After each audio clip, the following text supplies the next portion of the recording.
दिदी हाय साग टिम्न लाउन ह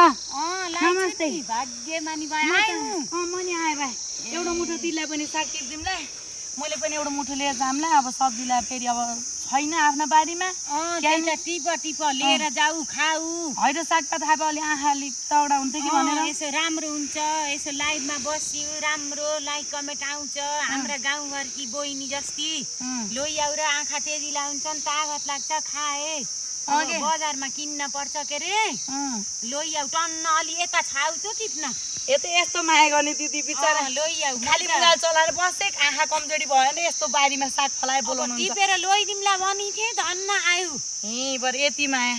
यस्तो माया गर्नुहुन्छ त त्यही जस्तै माया लाग्छ बहिनी जो हौ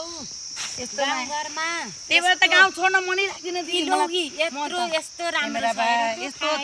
प्रति भुटेर आज त साग र भात मजाले खानियो दिदी अहिले यति लिएर जान्छु हुन्छ म फेरि यो सकेसी लिन आउँछु मैले नि छाइट केक टिप्छु र यहाँ निस्कनियो